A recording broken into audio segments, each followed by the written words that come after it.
So, just a hot take here. Today, I guess some churches are going down to D.C. for some kind of rededicate America, and I find it such a compelling situation or whatever, because it's like, all right, we're gonna rededicate our country to God. And it's like, well, first of all, I'm going to need some scriptural precedence that indicates that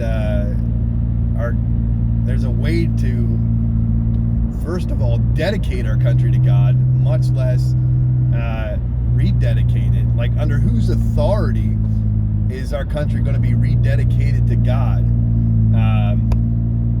Isn't God the one who prescribes what he demands? Does he not say,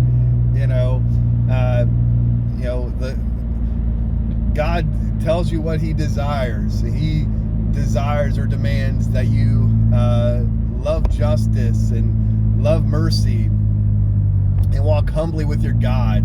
And here we are. We're going to get a bunch of pastors and we're going to go down to D.C. Let's rededicate our country to God.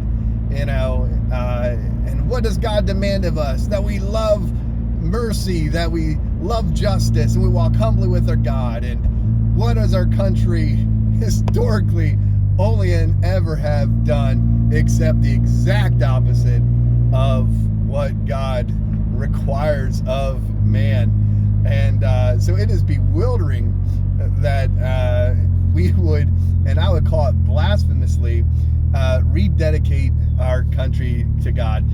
What's happening this Sunday is a rededicating America to the God of our imagination. And what an abysmal imagination it is. Like, for reals. We're going to rededicate our country to a God who demands justice, and yet we have an administration that refuses to pursue any charges or inquiry or whatever into the whole Epstein thing.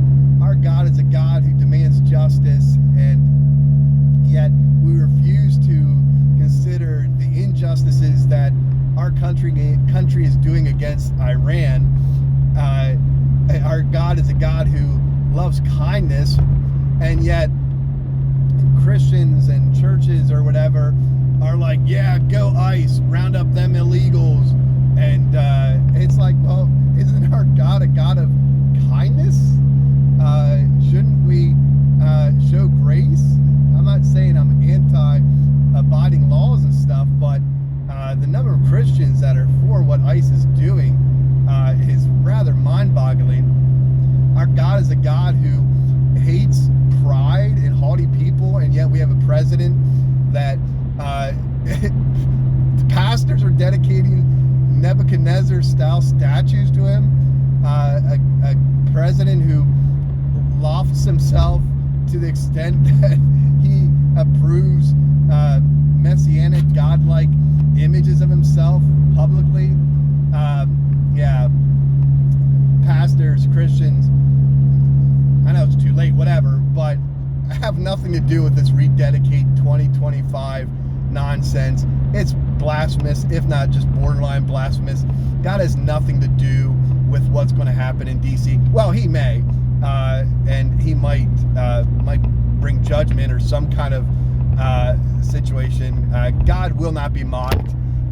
He will not tolerate what churches and Christians are doing, quote unquote, in the name of him, that he neither affirms or prescribes in scripture. So, church, better knock it off, because it's judgment begins with the church, and it's sad how little we're sanctifying ourselves. God says, come out and be separate from them. Separate, meaning don't walk hand in hand with them. Don't be unequally yoked with them. Don't call friends those that are enemies of God.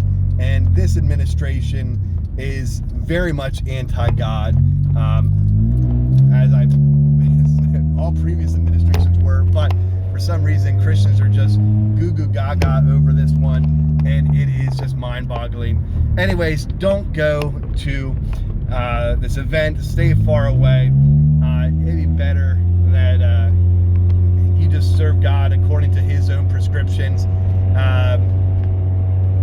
and let God bring true repentance to America. But it might need to start with our churches, because pastors are not leading well.